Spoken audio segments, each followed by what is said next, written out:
Sur le monde cardinal de Santarcus, la simple évocation du nom des Minetti suffit à provoquer la stupeur jusque dans les plus hautes sphères du pouvoir.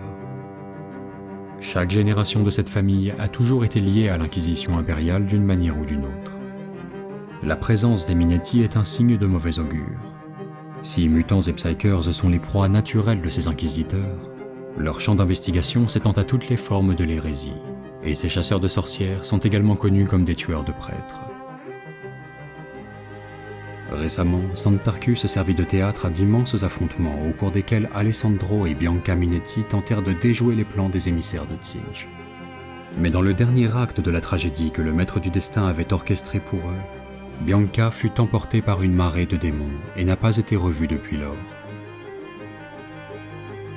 Nul ne connaît vraiment la nature des liens qui relient Bianca à Alessandro. Certains pensent qu'elle est sa sœur, d'autres qu'elle est sa femme. Le confesseur Léopoldus perdit sa langue pour avoir osé murmurer qu'elle était les deux à la fois. Peut-être que les deux inquisiteurs ne partagent rien d'autre que leur connaissance des domaines occultes. Un savoir trop précieux pour être perdu. Une seule chose est sûre, Alessandro ne reculera devant rien pour retrouver Bianca.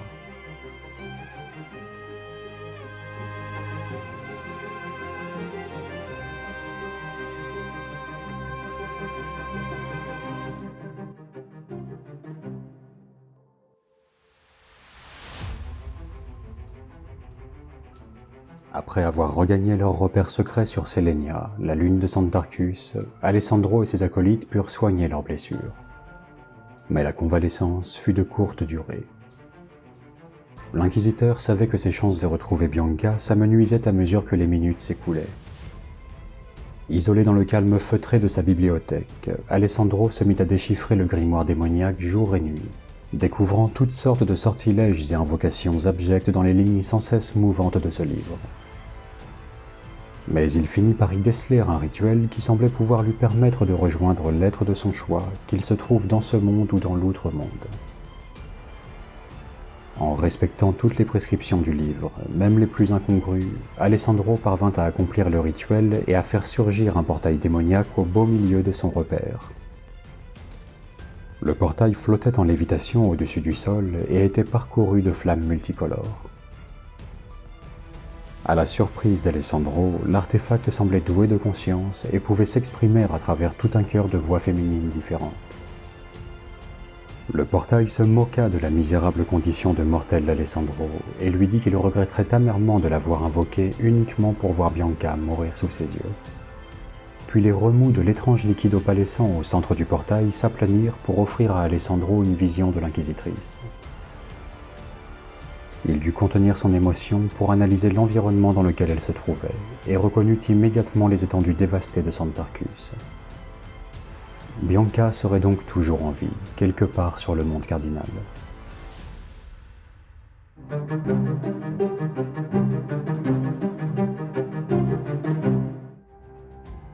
Comme Alessandro, Bianca semblait avoir pris le commandement de cohorte de lions de Santarcus, mais contrairement à lui, elle avait choisi de traquer le démon majeur qui les avait vaincus. Cependant, le monstre bicéphale avait sans doute encore un coup d'avance, car le petit contingent de soldats tarcusiens se retrouvait pris en étau par les démons. Non seulement les gardes étaient encerclés par des ennemis déjà nettement supérieurs en nombre, mais en plus, ils ne connaissaient que trop bien la faculté de ces démons à se démultiplier. Plus on en tue et plus il en vient, jusqu'à ce qu'ils finissent par tous disparaître aussi soudainement qu'ils étaient apparus. N'ayant d'autre choix que de faire face, les gardes réajustèrent leur position, adressèrent une prière expéditive à l'empereur miséricordieux et épaulèrent leurs fusils laser. Bianca ordonna à la batterie de basilisques de faire feu en priorité sur le démon majeur. Seule la mort de cette créature semblait lui importer. Deux des obus percutèrent de plein fouet le bâtiment sur lequel était juché Kairos, et les deux têtes de la créature laissèrent échapper un hurlement. Mais dans la débauche de flammes engendrée par l'explosion, on pouvait distinguer la silhouette décharnée du démon en train de prendre son envol. Les horreurs s'élancèrent à toute vitesse vers la position retranchée des gardes impériaux, tout en projetant des boules de feu scintillantes dans tous les sens. Les lions répliquèrent par des salves de laser disciplinées. L'échange de tirs fit une dizaine de morts dans chaque camp. Kairos vint se poser sur un monticule de caisse de munitions. Un simple mouvement circulaire de son index suffit à manifester un tourbillon d'énergie warp dans lequel 3 gardes impériaux furent entraînés vers un destin pire que la mort. Alessandro restait perplexe face au spectacle que le portail lui donnait à voir. Il pouvait très bien s'agir d'un leurre, un mirage qui se dissiperait aussitôt qu'il aurait franchi le portail. Mais si cette vision était bien réelle, il lui fallait agir promptement, car Bianca semblait condamnée. Les voix sibyllines qui émanaient du portail démoniaque n'avaient de cesse de narguer l'inquisiteur, lui susurrant qu'il ne pourrait sauver l'inquisitrice car le sort de cette Bianca était entre les griffes du tisseur de destin, celui qui voit tous les passés et tous les futurs. Après un bref instant de réflexion, Alessandro fit un signe de tête à son acolyte Piccolo, lui intimant de franchir le portail. Piccolo était terrorisé par tout ce qui était de nature surnaturelle, mais il était d'une loyauté sans faille envers les 2 inquisiteurs depuis le jour où il l'avait sauvé d'une entité démoniaque qui le tourmentait. Il laissa échapper quelques glapissements craintifs, mais il finit par franchir le portail. Une explosion de flammes multicolores attira l'attention de Bianca. Lorsque les flammes se dissipèrent, elles révélèrent un étrange objet semblable à un miroir ou un tableau. L'inquisitrice pointa son pistolet en direction de cet artefact, mais elle fut totalement déconcertée lorsqu'elle vit son acolyte Piccolo émerger mollement hors du cadre. Parallèlement, dans le repère d'Alessandro, le portail sembla courroucé par le fait que l'inquisiteur ait choisi d'envoyer Piccolo à sa place. Cette décision impromptue ne faisait visiblement pas partie de son plan. Le portail se gorgea d'énergie psychique et le métal de son cadre se mit à bouillir. Une dizaine de membres difformes jaillirent du métal en fusion et un œil cyclopéen vint sertir son front. Le chœur de voix sibylline du portail se mua en une unique voix gutturale qui grognait et pestait contre Alessandro. Dextra, Senestra, Lucilia et Romualdus accoururent au secours de l'inquisiteur, sentant que leur maître avait perdu le contrôle de la situation. Le portail, ou du moins ce qu'il était devenu, vomit 2 horreurs bleues par ce qui lui faisait office de bouche. Ces petits diablotins véloces se ruèrent sur Alessandro et Dextra. L'inquisiteur arma rapidement son pistolet Inferno, mais une violente décharge psychique le fit chanceler au moment où il allait délivrer son tir. Malgré la douleur, Alessandro parvint à parer les attaques de l'horreur bleue et à l'oxyre d'un coup d'épée. Dextra, quant à elle, tint en respect son adversaire démoniaque grâce à l'allonge de son arme.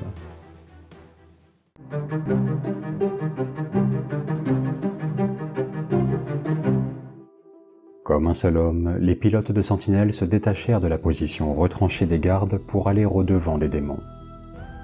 Le blindage de leur machine bipède devrait les prémunir des coups de griffes et de crocs tout en créant une diversion qui offrirait un précieux répit aux fantassins. Pendant ce temps, les escouades de lions resserrèrent leurs rangs pour protéger les basilisques et les officiers de toute charge ennemie. Les gardes terrorisés qui se trouvaient au pied de Kairos tentèrent d'ouvrir le feu, mais un seul tir atteint sa cible et il fut absorbé par l'aura protectrice du démon majeur. En revanche, l'un des 3 obus tirés par les basilisques percuta directement Kairos et l'explosion lui lacéra les chairs. Même ensanglantée, la créature conservait toute sa vitalité et semblait résolue à se venger. Piccolo se précipita vers Bianca et tenta de la convaincre de franchir le portail avec lui. Mais l'inquisitrice ne comprenait pas la langue de son acolyte. D'ailleurs, personne n'avait jamais compris la langue de Piccolo à part Piccolo. Désemparé, l'acolyte osa même tirer sur la cape de sa maîtresse pour la mener vers le portail, chose impensable pour lui en temps normal. Mais Bianca n'eut pas de mal à résister à l'attraction de ses bras décharnés et elle maintenait tour à tour le portail et Piccolo en joue avec son pistolet, de crainte que son acolyte ne soit pas celui qu'il semble être ou bien que des démons ne jaillissent du portail. Kairos poussa un hurlement qui rappela les horreurs à l'ordre. Celles-ci se détournèrent des sentinelles qu'elles s'évertuaient jusqu'alors à griffer en vain et convergèrent vers l'inquisitrice. En plantant son bâton dans le sol, le démon majeur déclencha une onde d'énergie psychique d'une violence inouïe. 6 des gardes qui se trouvaient au plus proche du point de départ de l'onde furent tout simplement vaporisés. Piccolo fut projeté comme un vulgaire pantin. Bianca tenta de résister au pouvoir de tout son être et de toute son âme, mais elle finit par abdiquer devant la puissance psychique de Kairos et tomba genoux à terre en crachant du sang. Le duc du changement gloussa de plaisir, il ne lui restait plus qu'à glaner la vie de l'inquisitrice. Il déblaya d'un coup de bâton 2 soldats qui se trouvaient sur son chemin et accorda une attention toute particulière au commandant de peloton qu'il transforma en enfant du chaos. Non seulement cette nouvelle menace aggravait une situation déjà critique pour les gardes, mais à travers cette créature, Kairos voulait offrir à Bianca un aperçu du destin qui l'attendait. Dans le repère d'Alessandro, une horreur rose jaillit du portail comme un boulet de canon. Elle roula au sol jusqu'à Lucilia, et sitôt qu'elle retrouva appui sur ses 2 pieds, elle envoya un projectile enflammé qui blessa grièvement l'acolyte. Malgré sa blessure, Lucilia décocha un trait de son arbalète de poing entre les 2 yeux de l'horreur rose, qui poussa un râle d'agonie avant de se scinder en 2 horreurs bleues. Le portail avança vers Senestra en faisant de grands moulinets avec ses multiples épées, mais ses bras malingres étaient maladroits, et Senestra n'eut aucun mal à les esquiver et à refermer sa tenaille sur la cuisse du portail. Alessandro se débarrassa d'une horreur d'un coup de pistolet inferno, et Lucilia d'une autre à l'aide de son poignard énergétique. Le bannisseur Romualdus tenta de soumettre le portail démoniaque en scandant des conjurations, mais cela ne sembla pas l'affecter.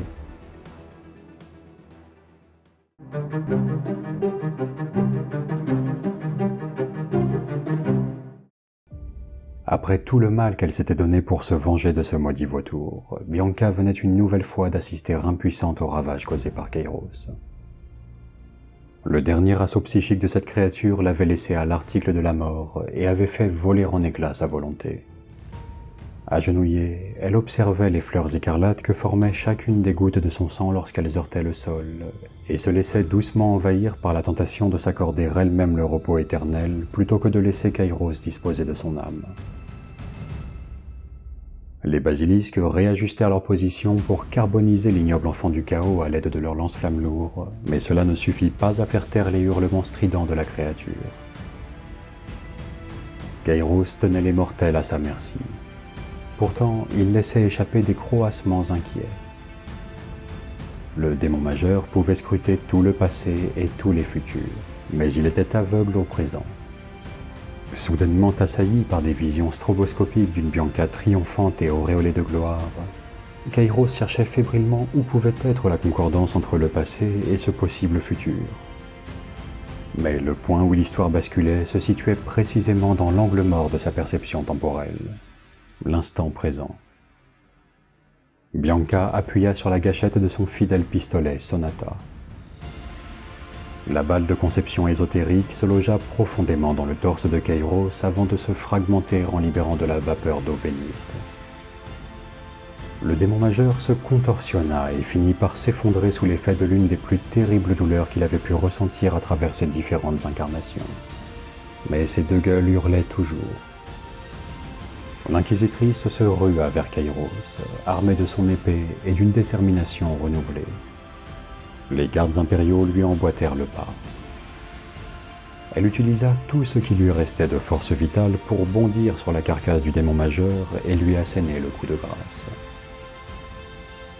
L'histoire s'achevait ici pour le duc du changement, et elle ne s'était pas déroulée comme il l'avait prévu. Les lions furent pris d'un élan de combativité et achevèrent l'enfant du chaos à coups de baïonnette. Alessandro se rapprocha de Dextra pour l'extirper du combat contre l'horreur bleue. Mais le portail, qui avait toujours une patte fermement tenue par la tenaille de Senestra, n'avait guère envie de voir sa cyborg jumelle venir lui en serrer l'autre patte. Il vomit une nouvelle horreur rose qui asséna une violente décharge psychique à Alessandro dès son arrivée. L'inquisiteur accusa le coup et répliqua avec son pistolet inferno, mais le tir fut dévié par l'aura de la créature. L'horreur rose éclata de rire et se jeta sur Alessandro.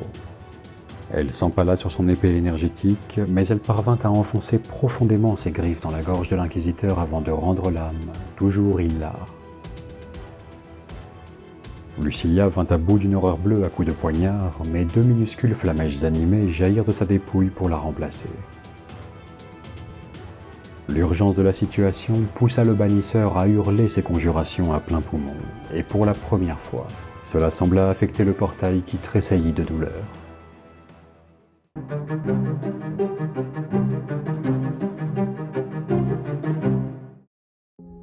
La liesse qui s'était emparée des gardes impériaux après la mort de Kairos fut de courte durée. Les démons restaient très nombreux, trop nombreux. Les lions survivants formèrent un cercle autour de Bianca et de leur commandant de peloton pour les protéger. Les pilotes de sentinelles continuaient d'essayer de capter l'attention des hordes de démons en leur tirant dessus et en les chargeant. La diversion offrirait un peu de répit aux fantassins. Le rugissement des lance-flammes lourds, le sifflement des fusils laser et le feulement du pistolet Sonata vinrent à bout de 11 horreurs en tout. Un seul soldat fut tué en retour par les tirs des démons, mais cela suffit à créer une brèche dans le cercle. Les horreurs piétinèrent le cadavre de ce malheureux sergent d'escouade et se ruèrent sur Bianca. L'inquisitrice n'avait presque plus la force de se défendre. Elle ploya sous la masse de ses adversaires et sa tête heurta le sol. Dans un état de semi-conscience, elle vit les gardes essayer de repousser les horreurs à grands coups de baïonnette. 2 lions et 2 horreurs s'entretuèrent, mais la trame de la réalité vacilla et une demi-douzaine de nouvelles horreurs apparurent soudainement, comme si une force supérieure souhaitait en finir pour de bon avec ces mortels. Le portail continuait de faire entrer en scène son ballet de créatures grotesques. 2 nouvelles horreurs de soufre apparurent et se jetèrent sur Dextra. Une horreur bleue babilla un début de formule magique, mais Alessandro la fit taire par la force de sa volonté. L'autre horreur bleue se mit à le griffer frénétiquement, et il s'en fallut de peu que l'inquisiteur ne subisse une blessure qui achèverait de le mettre hors de combat. Il embrocha son assaillante au bout de son épée et asséna un coup de pied à sa sœur jumelle, mais il glissa sur l'aura protectrice du petit démon. Lucilia se débarrassa de 2 horreurs de soufre en les piétinant, mais Dextra, quant à elle, fut terrassée par ses trop nombreuses assaillantes. Romualdus continuait à scander ses litanies d'abjuration, et le portail chancela en poussant un hurlement guttural.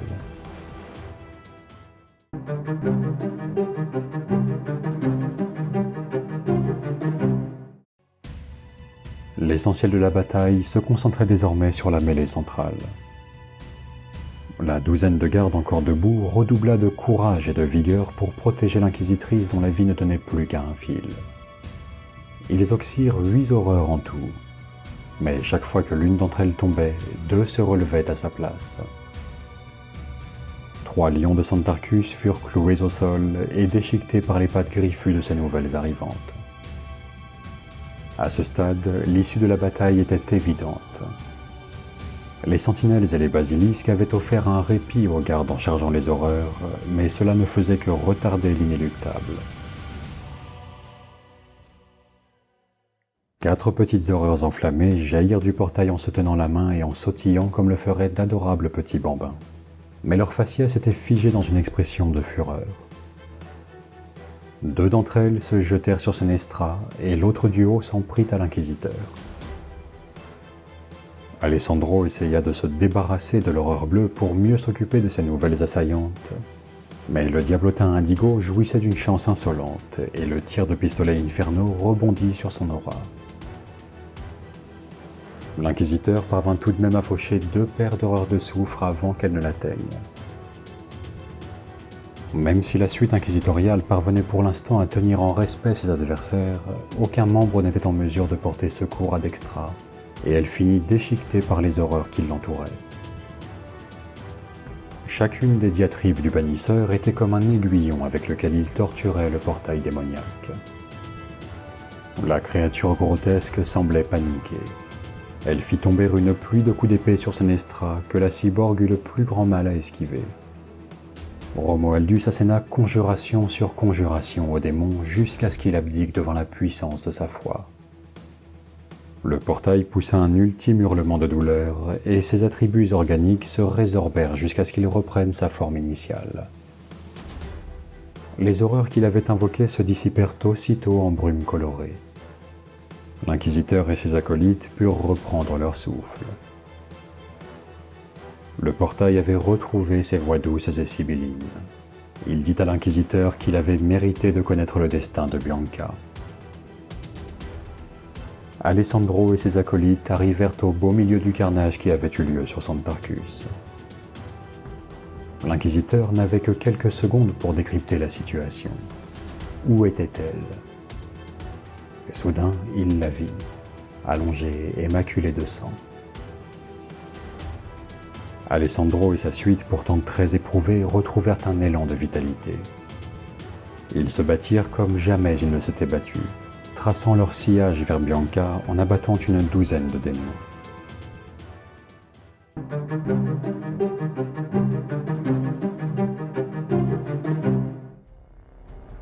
L'arrivée soudaine d'Alessandro et ses acolytes dispersa toute la meute de démons autour de Bianca. 8 horreurs de plus tombèrent sous leurs coups, d'autres furent aveuglés par leur vertu et lâchèrent prise sur la réalité, puis basculèrent dans les profondeurs de l'Empyréane. Les gardes firent barrage de leur corps pour essayer de contenir l'autre meute d'horreur. Un des lions et un démon s'entretuèrent, et un autre soldat se recroquevilla au sol, en proie à la panique. La combativité de la suite inquisitoriale avait été exceptionnelle, mais elle n'était pas sans limite. D'abord Senestra, puis Lucilia, toutes deux s'effondrèrent suite aux blessures qu'elles avaient reçues. Alessandro se dégagea de la mêlée pour s'agenouiller près de Bianca.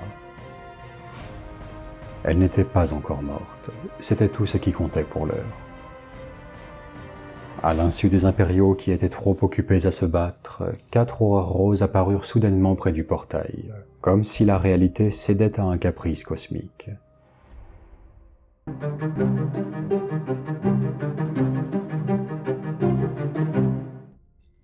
Il ne restait pas plus de 5 soldats encore en état de se battre, ainsi qu'Alessandro et le bannisseur. Le commandant de peloton eut l'idée d'une ultime manœuvre désespérée. Sous ses ordres, les lions reculèrent d'un seul coup, rompant le corps à corps avec les démons. Les équipages des basilisques eurent le champ libre pour déchaîner leurs lance-flammes lourds. Seules des rafales de fusils laser traversaient le mur de feu. La manœuvre du commandant de peloton avait été remarquablement efficace. En d'autres temps, en d'autres lieux, elle aurait pu à elle seule renverser le cours d'une bataille. Mais pas aujourd'hui. Les démons étaient bien trop nombreux, et comme si cela ne suffisait pas, il en apparut encore de nouveaux.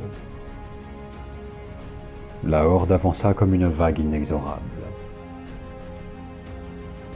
Le bannisseur fit rugir son épée tronçonneuse et abattit 2 horreurs, puis il s'interposa entre Alessandro et un démon afin d'encaisser un coup fatal à la place de l'inquisiteur. Le sacrifice de Romualdus provoqua l'ire de ce dernier.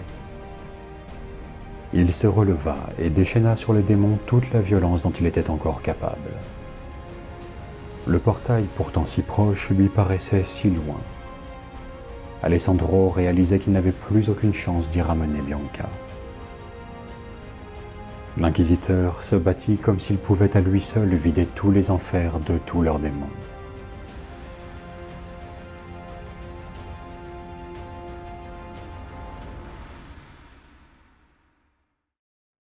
L'inévitable finit par arriver. Il subit une nouvelle blessure, une de trop. Alessandro et Bianca échangèrent une dernière fois leurs regards. Nul mot n'était nécessaire, quelques battements de cils leur suffisaient en guise d'adieu. Ils s'éteignirent côte à côte, emportant avec eux les secrets des Minetti.